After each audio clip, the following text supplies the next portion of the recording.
Қайырлы күн, құрметті оқырман, құрметті тыңдарман. Бүгінгі біздің кезекті бейне сабағымыз Абылай хан ғұмырнамасындағы жетімдік сағатына деген тақырыпқа бағытталады. Бұл тақырып жалпы Абылай хан тақырыбы біздің көптен бері қозғап жүрген, зерттеп жүрген тақырыбымыз. 1998 жылы, өткен ғасырдың 1998 жылы Астана қаласында біздер белгілі ғалым, көрнекті фольклортанушы, академик Сейіт Асқарұлы Қасқабасовтың жетекшілігімен Абылай туралы аңыздар атты кандидаттық диссертация қорғаған болатынбыз 1998 жылы. Міне сол тақырыпты біздер кандидаттық диссертациядан кейін кеше монография қылып жарияладық. Алғашқысында Абылай туралы аңыздар деген жеке кітап болып шыққан. Кейін екіде Абылай хан ғұмырнамасы миф пен шындық деп атты екі қазақ және орыс тілінде 2005 жылы астынан жарық көрді. Оны мен сілтемеге беріп отырмын. Және кейін 2020 жылы мәдениет және спорт министрлігінің қолдауымен Хан Абылай тарихи тұлға һәм фольклорлық қаһарман атты кітабымыз жарияланды. Біздер осы кітаптарымыз арқылы біршама осы Абылайдың ғұмырнамасы, әсіресе оның фольклорлық ғұмырнамасына біз деректер есептейміз, пайымдар беріп, талдаулар беріп есептейміз. Осы дәрістен қанағаттанбаған кісілер сол кітапты тереңірек оқып алуына болады. Оның барлығын айтып шығу бір бейне жазбада мүмкін емес, сондықтан біздер оны сілтеме ретінде беріп отырмыз кітаптарды. Енді біріншіден жетімдік сарыны деген мәселе Абылайдың тарихи ғұмырнамасында да, фольклорлық ғұмырнамасында да орын алған. Фольклорлық ғұмырнамадан біздің тарихи ғұмырнамаға өтіп, 90-шы жылдары елімізде өсіп алған кезде біздің тарихшыларымыз, тарихи кітаптарды құрастырушылар, тіптен сонау Қазақстан энциклопедиясына дейін осы Абылайдың жастық шағы, жетімдік үйінде жетім өсті, Төле бидің қолында малшы болды, Сабалақ деген немесе Әбілмәсір деген есіммен жүрді, кейін Абылай есімін алды деген деректер келтіріледі. Бұл сол кездегі ғылымның, сол кездегі танымның негізінде жазылған деп есептейміз. Біздер өз тарапымыздан зерттеулерімізді жасаған кезде жалпы кандидаттық диссертациямыз 93 жылға болатын тақырыбымызды 98 жылы қорғадық. Біраз мәселелерді біз фольклор тұрғысынан, филологиялық тұрғыдан талдадық. Сонда кейбір біздің тарихшыларымыздың қолданып жүрген деректері нағыз тарихи фактіге сәйкес келмейтіндігін айтып, бұл таза фольклорлық қиял, фольклорлық көркем образ деп жазған болатын. Екі кітапта да солай жүр. Енді кішкене сіздердің алдарыңызда бір мақтанып қоялық. Осы біздің зерттеулеріміз шыққаннан кейін біздің Абылайдың лақап есімі Сабалақ деген мәселелер, Абылайдың жетімдік деген мәселелерін айту ресми тарихта саябырсыды. Бұл біздің зерттеулеріміздің әсері деп ойлаймыз. 1711 жылы туды деп жүрген датада өзгеріп, 1713 жылы Абылайдың 300 жылдығы тойлануында біздің зерттеулеріміздің негізі бар деп ойлаймын. Себебі біздер өзіміздің кітабымызда мынандай орыс жазба дерегінен алып мынандай деректі келтірген болатын. 1768 жылы Абылайдың хатшысы, яғни Мәмедов деген кісі орыс патшасына хат жазған кезде былай деп айтады: Абылайдың аталары Ташкент қаласының билеушілері болған еді. Ташкентті қалмақтар жаулап алғаннан кейін 10 жасар Абылай туысы Түркістандағы Әбілмәмбетке барды дейді. Тарихи дерек 1768 жылы жазылған, хатшысы Абылайдың ғұмырнамасын жақсы білетін кісі деп ойлаймыз, хатшы болғаннан кейін. Және ол хатты өзінің еркімен жазып отырған жоқ, Абылайдың тапсырмасымен жазып отыр, Абылай ханның тапсырмасымен. Сондықтан ол бұл жерде бәрі мұқият жазылған деп ойлаймыз. Егер сол датаға сүйенетін болса, 1723 Ташкенттен қазақтар қай жылы айырылып қалды? 1723 жылы айырылып қалды. Ақтама шұбырды оқиғасы кезінде. Сол кезеңде мінекей тарихшылардың бәрі жазады, қазақтар Ташкенттен қоса 32 қаладан айырылды. 32 қаланы билеп отыр еді, соның бәрін қалмақты жоңғарлар тартып алды. Енді бұл жерде мынандай мәселені айту керек, бұл қалалардың бәрін қазақтар тұрған жоқ, қалалардың бәрін билігін басқарды. Бұл қалалар қазақтарға тәуелді болды. Бірақ тірлігін істей береді, сауда қалалары, бірақ сол тірлігін істеген үшін қазақтарға алым салық төлеп болды. Міне осындай жағдай болды. Сондықтан 1713 жылды, соған байланысты 1713 жыл тойланды. Мен бұны дұрыс деп санаймын. 1711 жыл бұл қате пікір, жаңсақ пікір. Ал енді осы мәселенің өзінен де біз біраз нәрсені аңғарамыз. Екінші мәселе Абылайдың есімі Табалақ немесе Әбілмансұр деген мәселе ешбір Қытай және Ресей деректерінде енді біз қарап шыққан. Біз бәрінде қарап шықпаған шығармыз. Оны біз мойындаймыз, бәрін қарап шықтық деп айта алмаймыз. Бірақ Абылайға қатысты мәселелердің негізгі дерек көздерін қарадық. Онда ешбірінде Қытайда болмаса Ресей деректерінде болмаса оның есімі Әбілмансұр деген жоқ. Ол барлық жерде Абылай. Ал енді өзінің Абылайдың биографиясына, ғұмырына, ата тегіне қарайтын болсақ, бұлардың дәстүрінде, бұлардың әулеттік дәстүрінде ата есімін немересіне қойып отыру бар. Мысалы, Қаншер Абылай, Қаншер Абылайдан Уәли, Уәлиден біздің Абылай, ол Абылайдан Шыңғыстың әкесі Уәли дүниеге келеді, ол Уәлиден Шыңғыс дүниеге келеді, Шыңғыстан Шоқан дүниеге келеді. Мінекей Шыңғыстың бір баласының аты Абылай әбенде кеткен. Міне аталарының атын жаңағы немерелеріне беріп отырған дәстүр болған. Оған ешқандай бұл мұсылмандық несінде бар. Мына Османдықтарда, Осман әулетінде немесе Осман империясында сондай атасының есімін баласына беру, немересіне беріп отырмас дәстүр көрініс тапқан. Сондықтан бұл жерде біз ешқандай бұған күмән болмау керек деп ойлаймын. Абылайдың шын есімі Абылай, ал енді оның Сабалақ болып жүруі, бұл енді фольклорлық таза қиял. Біз осы мәселені шығарып сөзімізде, бейнежазбамызда сөз еткелі отырмыз. Жалпы Абылай туралы аңыздардың алғашқы жазбаға түскен нұсқасы мына Шоқан Уәлихановтың еңбектерінде көрініс тапқан. Бұл Шоқан Уәлихан өзінің атасы туралы биографиялық сипаттағы мақала және аңыздарды жазып алған. Сонда Шоқан былай деп жазады, жаңағы есімге байланысты айтып келеді. Абылайдың атасы дейді, оның да аты Абылай дейді. Осы сөзге біз мән беруіміз керек. Оның аты да Абылай деп отыр. Атасы да Абылай болған деп. Мінекей қазақ билеушілерінің бірі деп айтатын сөзін бастаған сөзінің бірі сөйлемі, алғашқы сөйлемі. Сондықтан біз бұл мәселеде Шоқанда да Абылайдың Әбілмансұр есімі жоқ екендігін айтқымыз келеді, және Сабалақ дегенде ол есім мүлдем жоқ жерде. Сабалақ деген нәрсе кейін пайда болған, Әбілмансұр да кейін пайда болды. Одан кейінгі жазылып алған нұсқа бұл Мәшһүр Жүсіптің жазбаларында тіркелген, және Шәкәрімнің Халид Құрманғалимен жазылғанда тіркелген. Бәрінде де айтылатын нәрсе, Абылай жас кезінде жетім қалыпты, Дәулетбай деген кісінің қолында малшы болыпты, немесе Дәулетбай, немесе Төле би.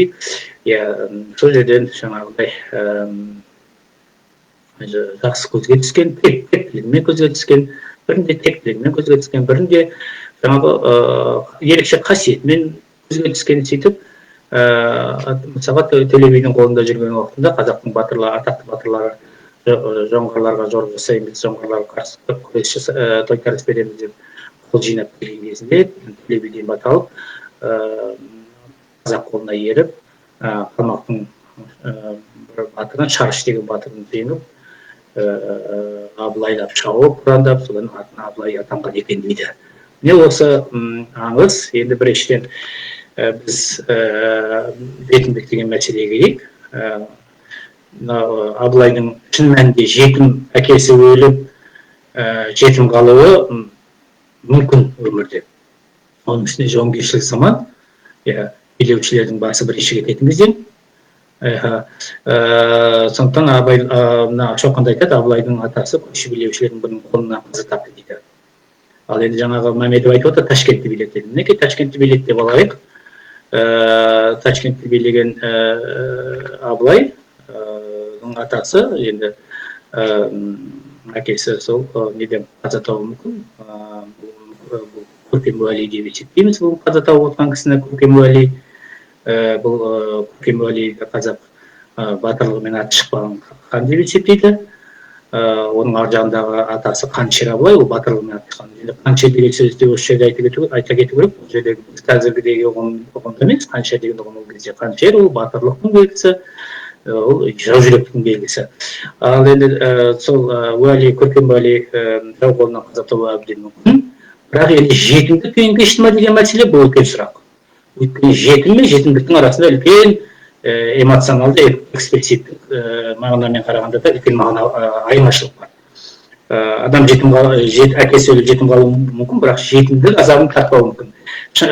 Менің ойымша, біздің ойымша, Абылай жетім қалғанның өзінде де жетімдік күйін тартқан жоқ. Себебі оның аталары билеушілер болды. Оның туған туыстарының барлығы қазақ даласының билеушілері, бәрі ағайын адамдар, бір атадан тарайды, Шыңғыстың ұрпақтары. Сондықтан Шоқанның жазатын туысы Әбілмәмбетке келді дегенде бір шындықтың көзі бар, ол жетім әкесі өлгенмен де немере ағасының қамқорына келді. Сондықтан бұл жерде жетімдік қылып, оны малшыл қылып, қой бақтырып, жылқы бақтырып деген мәселе бізге бұл таза фольклорлық қиял екендігін, фольклорлық образ екендігін баса айтқымыз келеді. Шыңғыс тұқымы, біз сіздермен бір мәселе бөлісуге, Шыңғыс тұқымы қараның қойын бақпақ түгіл, қарадан қыз алмаған. Қарадан қыз алған, қарадан қатын алдым деп жаңағы бұхарлардың сынап жүретін де бар, Абылайларды. 19 ғасырда Жәңгір ханның өзі де мақтанатын болған. Жәңгір хан, Бөкей ханның баласы. Мен таза Шыңғыс тұқымын, әкемде шешемде төре деген едім. Сондықтан біреудің қойын бағып, оның жылқысын бағып, малшы болып жүру төрелерге Шыңғыс тұқымына жат нәрсе. Шыңғыс тұқымы дүниеге келгеннен олардың құлағына құя бастайды, ішінен ол сұлтан деп атайды. Сұлтаннан кейін ол болашақ хан болады деген сөз сұлтаннан өсіп. Ол оған мынандай сөздерді қояды, құя адамнан сен осы ханның тұқымысың, сен ертең мына елді билейсің, мынау сенің құлың, анау сенің күнің.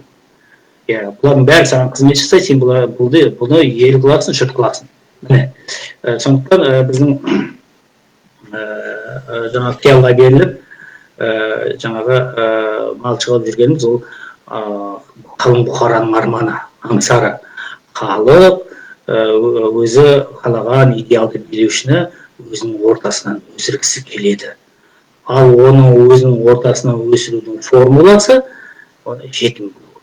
Сондықтан фольклордағы барлық атақты тұлғалар, орыс фольклоры болсын, Европа фольклоры болсын, түркі фольклорында болсын, барлық атақты тұлғалардың барлығы келіп жас күйінде жетімдік күйін кешеді. Міне біздің Абылайды туралы аңыздарда, жыраңыздарда осы сарыннан шет қалмаған. Біздің жақсылап мақтап түйіп алатын мәселеміз осы жерде. Ал бұл нені білдіреді? Бұл халықтың арманын білдіреді, халықтың аңсарын білдіреді. Себебі халық билікке қатысы жоқ болатын. Феодалдық заманда халықтың билікке ешбір қатысы жоқ. Билікке араласпайды халық. Ханның отбасында ер бала дүниеге келе ме, сұлтан дүниеге келе ме, ол ертең хан болады. Болды. Қалған кісілер оның қызметшілері. Сондықтан қалың бұқара билікке қатыса алмады, ал қалың бұқара армандағысы келеді, өз ортасынан өскен жұртты қалайды, сөйтіп ана атақты тұлғалар жетім етілседі. Едіге де жетім, Шыңғыс та жетім, барлығы жетім. Енді бұл не деген сөз? Бұл халықтың утопиясы, халықтың утопиялық арманы. Ондағы ой, мына шын мәніндегі билеуші халықтың ортасына шықса әділ болады, қарапайым халықтың жағдайын түсінеді деген утопиялық ой, немесе утопиялық арман. Сондықтан біздің утопия деген сөздерде қорқудың қажеті жоқ. Утопия жаман нәрсе емес жалпы. Ол арман қиял ешқашан жаман деп айтуға болмайды арман мен қиялды. Міне халықтың арманы қиялы утопиялық, сондықтан ол осындай өзінің ортасына өткізеді. Жоғарыдан төмен қарай, төменнен жоғары қарай көтерілу жол, ілгерілетудің жолы бұл. Ал енді бір мәселені айтып кету керек. Батыстың философтары, батыстың ойшылдары осы халықтың арманын біліп, немесе арманын түсініп, мына демократиялық сайлау дегенді енгізді. Себебі мынау батыстың елдерінің тарихынан сіздер жақсылап білесіздер, монархиялық жүйелер демократиялық жүйеге ауысып, өз еркімен жаңағы хандықты болмаса патшалықты берген тұстары бар. Міне солдағы мәселе, қоғам сол кезде тұрақтанады. Егер жаңағы қара мен қара халықтың билеуші топтың ара жігі ашыла берсе, ол қоғам дұрыс дамымайды. Міне батыс ойшылдары осыны жақсы түсінген, сондықтан амалсыздан деп айтуымызға болады. Жаңағы Шекспирдің сөзі сол ойымызды қуаттайды біздің. Бұл демократиялық жолдардан басқа жолды адамзат баласы әлі ойлап тапқан жоқ. Сол жолмен келе жатыр. Сондықтан біздер халықтың бұл арманын дұрыс деп түсінуіміз керек. Біздің халқымызда сондай армандаған, халықтың қамын білетін, халықтың жағдайын түсінетін билеуші таққа отырса деп түсінген. Сондықтан Абылайдың жас кезінде жетімдік күйін осылай суреттеген. Енді сол жетімдік күйінің сипатын қарайтын болсақ, біріншіден Абылай сол жетім болып жүрген кезде өзінің тектілігін танытады. Мысалға, ыдыс аяқтан ас су ішпейді. Отырған жерінде жаңағы астына киім төсеп жоғары отырады. Хан болам деген сөз ол. Және енді бірде айталық төрт тағада бұйықтап отырған екен. Бұна Төле би төрт бұрышын билейтін билеуші болады екен деп жориды. Міне осындай тегімен көзге түседі. Оның үстіне жаңағыдай қой баққанда да жақсы. Қой бағып жақсы көзге түсіп, сосын жылқышы болады. Ал енді қазақтың ең бір тұрмысындағы бір жоғарғы жұмыс жылқышы болу. Жылқышы болу, бұл қой баққаннан, сиыр баққаннан мәртебе, жоғары мәртебе. Жылқышы болу деген сөз, ол жорыққа дайындалу, ол ат үстінде жүру, жаңағы оның өнері, жылқылау өнері, қойшының, сиыршының өнеріне жоғарырақ болған. Сондықтан мінекей бұл жылқы бағу арқылы түйесін бағат бірінде сөйтіп мінекей үлкен осындай атаққа шыққан немесе атаққа көтерілді деп айтады. Сондықтан бұл жердегі образдарды біздер жақсы ескеріп отыруымыз керек. Енді біздер енді Төле бидің қолындағы жалшылықты немесе Төле бидің қолындағы жетімдікті кішкене соның логика қисынына қарайық. Төле бидің қолында жоқ. Алдында Дәулеткелді байдың бірде Дәулеткелді байдың қолында болды. Дәулеткелді бай Атқай Қарауылдың бай кісісі болған дейді. Мына Қызылжарда қоныс еткен. Қызылжарда Абылай жаңағы орыстарға бергеннен кейін өкпелеп жедел байсынға кетіп қалған. Сөйтіп Қоңырат ішіне сіңіп кеткен деп Мәшһүр Жүсіп айтады. Ұрпақтармен кездесіп сөйлесіп деп айтады Бұқара жағында. Енді бұл мәселеде біз мынандай ойды айтып кету керек. Бұл Атқай Қарауыл деп отырған несінде бір негіз бар. Себебі Абылайдың алғашқы сұлтандық құрған руы Атқай Қарауыл. Біздің пайымызша Әбілмәмбеттің қолына келген Абылайды Әбілмәмбет Атқай Қарауыл руының сұлтаны етіп жаңағы билікке серілеп. сондықтан Атбай қарауыл шама шындыққа жақын. Яғни сонда қараңыз, аңыз қалай не болып отыр. Шындықты алады да, шындықты керісінше төңкеріп жібереді. Атбай қарауылға билеуші болып жүрген сұлтанда Атбай қарауылдың байының жалғыз етіп жібереді. Бұл бір. Екінші Төле биге келгенде.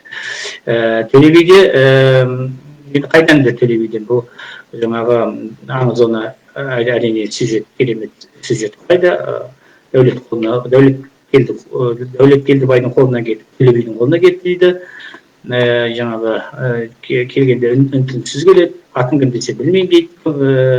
Сіздің қойған атыңызды алайын дейді. Мінекей сол сабалақтап қояды екен.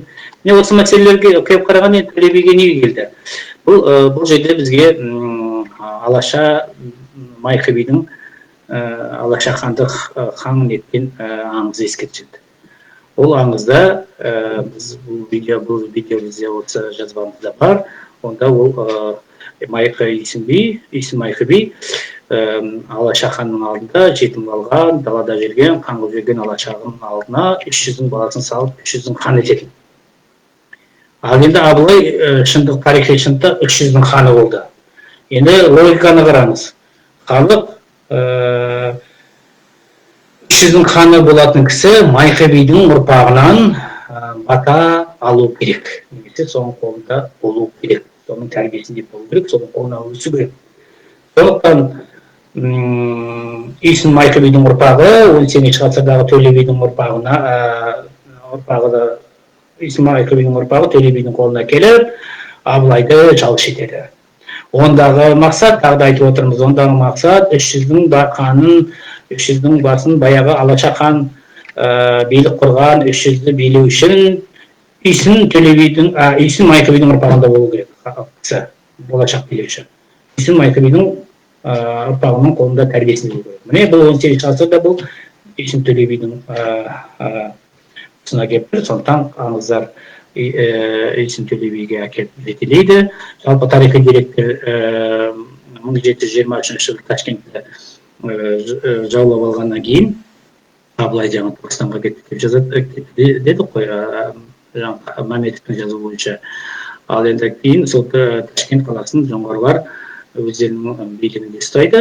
Сол кезде Ташкент қаласын Төле би жолбарыс ханмен бірге билеп отырады. Сондықтан бұл жерде енді Ташкенттен кеткен Төле бидің қайтадан Төле биге келіп жүргені қисынға да келмейді, тарихи қауымға да келмейді. Бұл жерде біздер әлде де тарихшылар бұл мәселені тереңірек қарауға тиісті деп ойлаймыз. Бұл мәселеде біздер тағы да қайталап айтамын, жоңғарларда қалаларды жаулап алғанда бұл жерде жоңғарларда сол қаланың ішінде отырған жоқ. Қаланың ішінде қала тек қана оларға алым салықты төлеп тұрса болды. Жалпы көшпелілер отырыс жерлерді жаулап алғанда, үлкен сауда қалаларды жаулап алғанда осы шартпен қояды. Алым салықты төлеп отыру болды. Ол біздікідей жаңағы қазіргідей ол қырып жойып, қаланы қырып жойып керек емес. Ол жаулап алушыға да керек емес. Өйткені жаулап алушыға керек нәрсе қаланың сауда қаласы, сауда нүктесі болып тұрғаны маңызды. Оны қырып жойып тастағаннан гөрі, жексен еткеннен гөрі. Өйткені алым салық келіп тұрады, және өзіңнің тауарларыңды өткізесің. Өзінің тауарларын деген сөз. Қазақтың көп негізгі тауары әрине мал. Сол малды жақсы бағамен өткізесің. Мына бір жоңғарлардың мен қытайлардың арасында бір жоңғар мен Қытай арасындағы бір қарым-қатынаста Платкиннің еңбегінде бар. Осыған біздің тарихшылар жақсы көңіл бөлу керек. Жоңғарлар мен Қытай арасындағы қарым-қатынас бұзылып кеткен кезде сол саудаға байланысты бұзылып кеткен тұстар болады. Мысалға, Қытайлар малдың бағасын төмендетіп жүрген кезде, ірі малдың бағасын төмендетіп жүрген кезде, жоңғарлар оларға шабуыл жасайтын болған. Сөйтіп, оларды жаңағы жақсы бағаға көндіреді. Жақсы бағаға көнгеннен кейін, келіскеннен кейін жауласып тоқталады деген секілді. Сондықтан экономикалық мүдде бұл алдыңғы нелерде жүрді. Қай кезде болмасын алдыңғы орында жүрді. Әсіресе сауда қалаларын жаулап алғанда, сауда қалаларын бағындырғанда. Сондықтан Төле бидің қызметінде осындай өзгерістер болған. Төле би жолбарыстан екеуі алым салықты қалдесерінге жіберіп отырған. Сауданың саудада түскен, әрине саудада түскен қалада жасаған саудагерлерден жинайтын алым салықтар осылай жоңғарларға ауысып отырған. Кейін енді қазақтар бұл қаланы Ташкентті өздеріне кейін қайтарып алады. Ол жолда Абылай бірнеше жол жасағаны тарихта белгілі. Сондықтан біздер осы Абылайдың жетімдік күйін, бұл біздің халқымыздың арманы, фольклорлық образ, фольклорлық сюжетте құрылған сарын екендігін айтқымыз келеді. Бұл бір күйінетін немесе бір қорланатын нәрсе емес, бұл жақсы нәрсе. Халық өзінің армандаған билеушісін жаңағы армандаған билеушісінің қантағына отырғанын қаласа, ол жаман болмайды ғой деп ойлаймыз. Қазір де бізде солай ойлайды. Демократиялық сайлау деген мәні осында, халықтың көңілінен шыққан, халықтың жағдайын білетін, соны қолдайтын, соған қызмет істейтін кісінің билікте болғандығын қалайтын біздер әлемнің тарихынан, өзіміздің де тарихымыздан көріп отырмыз. Сондықтан жетімдік, Абылайдың жетімдік көруі бұл таза фольклорлық пиал, фольклорлық ортақ сюжеттерден шыққан қазақ аңыздарының бірі. Бұндағы сюжеттер, мотивтер барлығы бастау арнасы әлемдік фольклормен қабаттасып жатады, сонымен бір-бірімен байланысып жатады. Сондықтан біздер бұл мәселені осылай бір өзіміз бір түйіндеп қоюымыз керек. Тағы да қайталап айтамын, бұдан біздің халқымыздың ешбір жаңағы кемістігі болмас, сөкеттігі жоқ. Жаңағы орыстың ұлы Первый бірінші Петрдің өзінде де таза фольклорлық мотивтер шығармалар өте көп, халықтың ортасына шығару деген мәселесі. Сондықтан біздер біздің керісінше біздің халқымыздың осындай арман қиялы шын мәнінде жүзеге асып жатса, жақсы билеуші, жақсы жаңағы елді басқаратын адамның таққа отырғаны бұл әрқашанда халыққа пайдалы нәрсе. Сондықтан құрметті тыңдармандар, біз Абылай туралы аңыздардағы жетімдік сарынның осылай мән мағынасы бар деп есептейміз. Көңіл қойып тыңдағандарыңызға рахмет, қош сау болыңыздар.